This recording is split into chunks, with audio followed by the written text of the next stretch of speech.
Bonjour, nous avons rendez-vous aujourd'hui pour une deuxième vidéo qui concerne la lignée évolutive des humains. L'histoire évolutive de la lignée humaine est le processus évolutif conduisant à l'apparition du genre Homo, puis à celle d'Homo sapiens et ensuite de l'homme moderne. L'histoire évolutive des primates conduit à l'apparition de la famille des hominidés, grands singes, qui auraient divergé de celle des hylobatidae, gibbons, il y a quelques 20 millions d'années. Puis la sous-famille des hominidés, gorilles, chimpanzés et humains, se sépare de celle des ponginés, orang-outans, il y a environ 16 millions d'années. Ces groupes s'étendent et se diversifient en Afrique et en Eurasie tout au long du Miocène supérieur. On assiste à l'apparition des hominina ou homininés en Afrique à la fin du Miocène, il y a environ 7 millions d'années. Apparition de l'homme sur Terre. La bipédie est le caractère le plus frappant de la sous-tribu des hominina.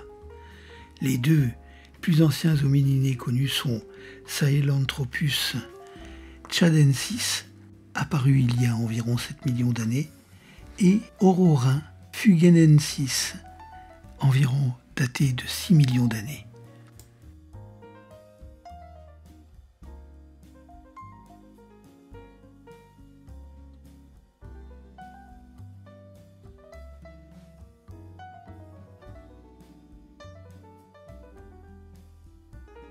Quant à lui, le premier représentant documenté du genre Homo est l'Homo rudolfensis, qui apparaît il y a environ 2,4 millions d'années en Afrique de l'Est. Avec Homo habilis, on a longtemps pensé qu'il s'agissait des deux premières espèces à avoir utilisé des outils de pierre. Cependant, une découverte de 2012 au Kenya montre que les outils lithiques existaient depuis 3,3 millions d'années et pourraient avoir été maniés par des australopithèques.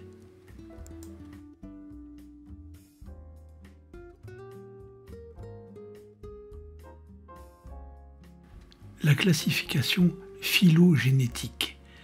La classification phylogénétique permet de classer les différentes familles de singes et les différents genres actuels d'hominidés, selon des relations de parents plus ou moins proches. Récapitulons.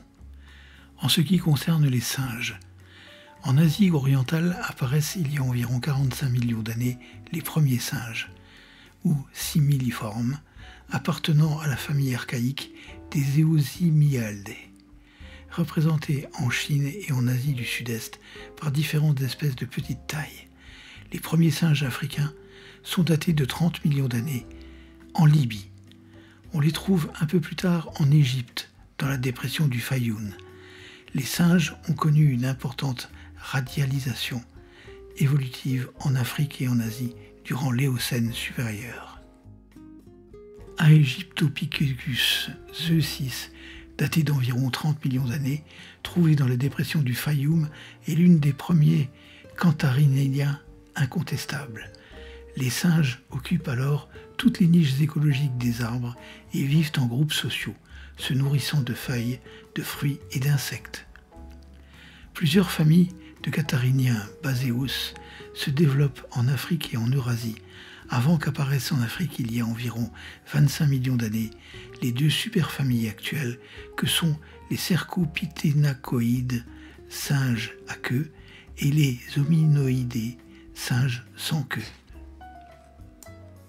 Je vous donne rendez-vous pour une prochaine vidéo qui nous montrera l'arrivée sur Terre des hominidés, qui arrivent vers 17 millions d'années à la faveur de la collision des plaques africaines et arabiques avec la plaque eurasiatique et de l'optimum climatique du Miocène. À bientôt!